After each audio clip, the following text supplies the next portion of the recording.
It's Perp back with another video, and I just got out of watching Fast 10.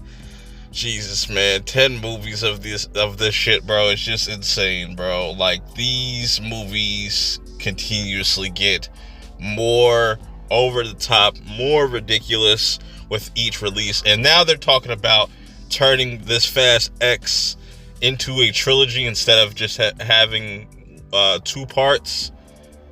And man, they're about to just really milk this shit. But anyways, this is going to be just my thoughts on this movie.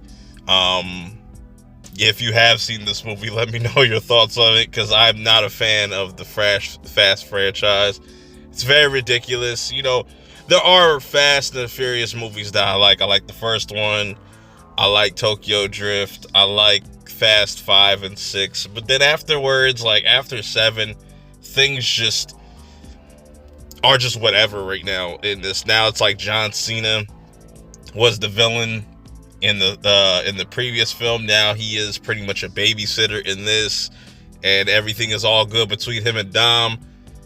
So let me just talk about this movie, because this kind of goes back to, I guess, Fast 5 or 6. I think it was 5, where this is where The Rock comes in, and you know, they have that whole chase in Brazil with the whole safe thing, and they really shoehorn Jason Momoa's character, Dante, in this. Ironically, his name is Dante, and then you got Dom. It's just this franchise is so fucking lazy, bro. It's hilarious. So, you know, they kind of shoehorn Jason Momoa's character in here as the new big bad, and he's an absolute fucking cartoon character in this, super flamboyant. Maybe he might be you know, part of the LGBT community. I have no idea. Just a lot of his mannerisms were very weird. He was just he really felt out of place in this movie, where everybody else is serious. He's just a cartoon character.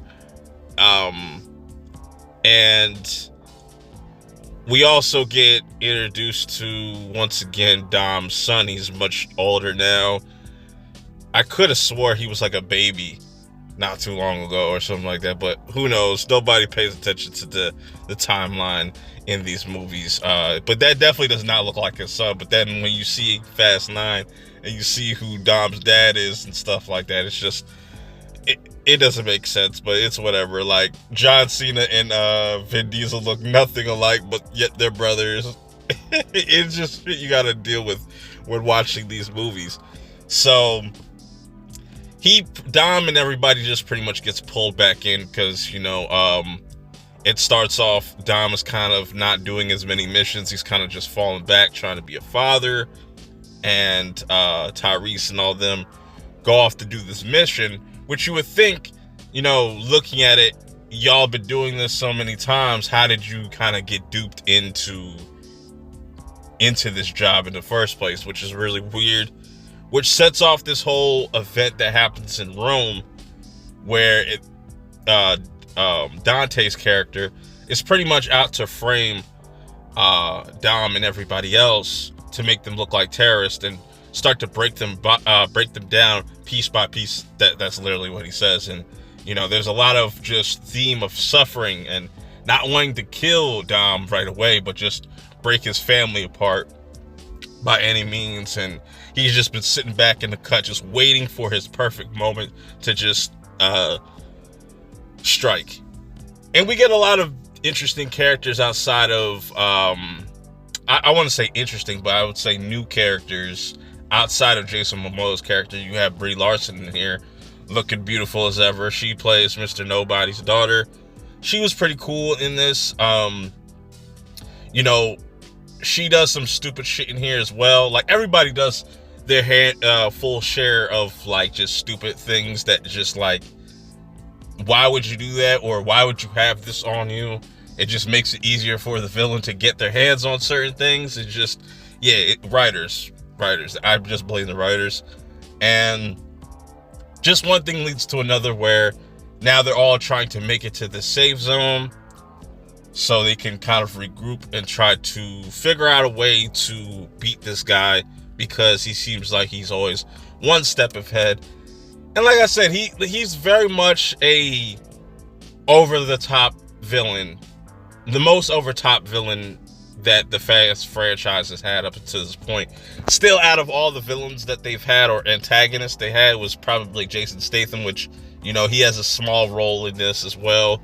And Cypher's back in this as well, where she's now kind of on the good side, which the Fast and Furious franchise really lacks. When they try to give you like a consistent villain, they never consistently stay a big bad. But the way that they set up this movie, and why I could see they want to make this into a trilogy, I could see why. And it's already been kind of put out there that The Rock is going to come back as Hobbs, so that's definitely going to play a big part in part 2 whenever that comes out.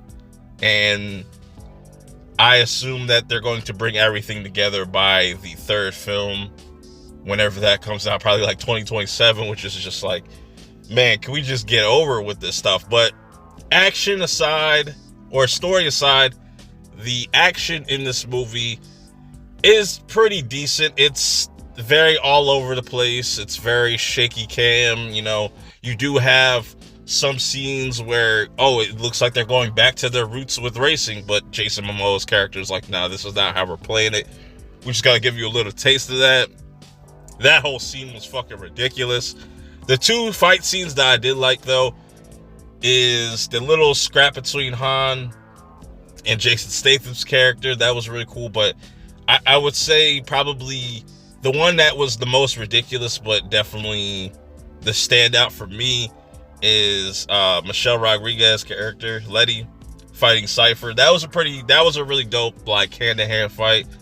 And overall, it's just your typical Fast movie. You know, don't expect no deep lore, deep story here. It's very simple, very silly at times. Like, you know, Tyrese and Ludacris' character, they're the kind of bumbling idiots, but they always have Ludacris' character being like the tech guy, but they're always gonna just be sideline characters. They're not really any characters that you could really take serious. Like, whenever I see Ludacris trying to fight in this, I can't take it serious whatsoever.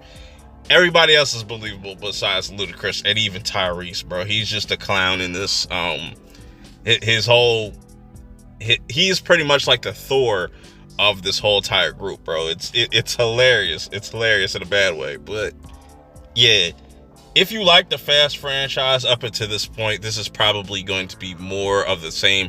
More things that you're going to like about it. The over-the-topness, the not so coherent like type of story beats and stuff like that. It is definitely all over the place. The editing is a little choppy at times. I've noticed the stunts and the action scenes there's nothing that really stood out to me compared to other entries. You know, I think that's what the one thing is kind of missing out of this film. Would I watch this again? Probably. You know, I saw this in Dolby. It looked really good and really clean on Dolby. But overall, I'm just ready for this whole franchise to wrap up. Even though they're not, because it definitely seems like after they get done these next two movies that they're going to do some type of spin-off or continuation sequel series with Dom's kid, because they have been kind of hinting at that throughout this movie, that they want some type of new generation. There'll be like Fast the Next Generation or Fast Legacy or something like that. I'm willing to bet. But yeah, definitely go check this out if you're just looking for a dumb, fun action movie to watch. Nothing too serious. But if it's not something that you're into, you could always wait till streaming as well. It's nothing you should rush out and go watch unless if you're a huge fan of this franchise. But this has just been my short take. Well, not really my short take, but my kind of thoughts on the overall movie. Let me know how you guys feel about it in the comments below. Till next time, I'll see y'all in the next one. Peace.